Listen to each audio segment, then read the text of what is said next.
ലോക പ്രശസ്ത smart phone ബ്രാൻഡായ റിയൽമിയുടെ ഏറ്റവും പുതിയ GT7 T സീരീസ് ഫോണുകളുടെ ഇന്ത്യയിലെ ആദ്യ launch myG chairman AK Shaji നിർവഹിച്ചു. ഗ്ലോബൽ ലോഞ്ച് പാരീസിൽ നടന്ന അതേ സമയം തന്നെയാണ് ഇന്ത്യയിലെ ലോഞ്ച് കോഴിക്കോടും നടന്നത്.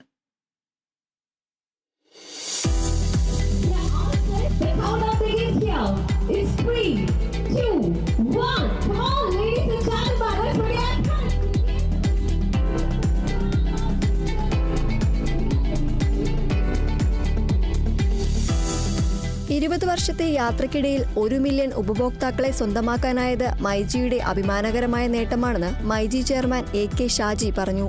റിയൽമിയുടെ ഏറ്റവും പുതിയ മോഡൽ ഫ്രാൻസിൽ ലോഞ്ച് ചെയ്യുന്ന അതേ നിമിഷം തന്നെ ഇന്ത്യയിലും ലോഞ്ച് ചെയ്യാൻ സാധിച്ചത് സന്തോഷകരമാണെന്നും അദ്ദേഹം പറഞ്ഞു.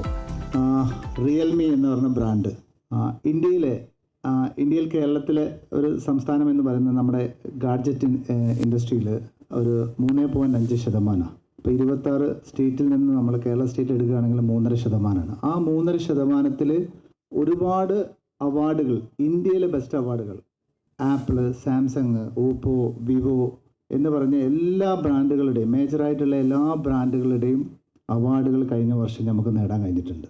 അത് ഏറ്റവും വലിയ അഭിമാനമാണ്. അതിൻ്റെ പിന്നിലൊക്കെ തന്നെ നിങ്ങൾ ഓരോരുത്തരോടും നന്ദി പറയാണ്.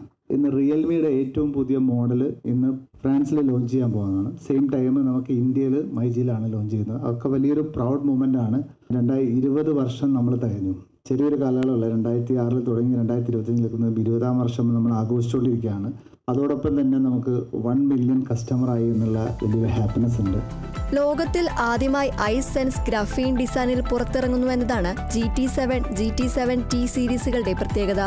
അതിനാൽ തന്നെ ഈ ഫോണുകൾ ചൂടാകുന്നത് 6 ഡിഗ്രി സെൽഷ്യസ് വരെ കുറവായിരിക്കും. സൗത്ത് ഇന്ത്യയിൽ ഏറ്റവും കൂടുതൽ റിയൽമി ഫോണുകളുടെ വിൽപ്പന നടത്തിയത് മൈജിയാണ്. എല്ലാ ലോകോത്തര സ്മാർട്ട് ഫോൺ ബ്രാൻഡുകളിലും മൈജിയിൽ ഏറ്റവും കുറഞ്ഞ വിലയും EMIയും ലഭ്യമാണ്. ലോഞ്ചിങ് ചടങ്ങിൽ myG chairman AK Shaji cake മുറിച്ചു.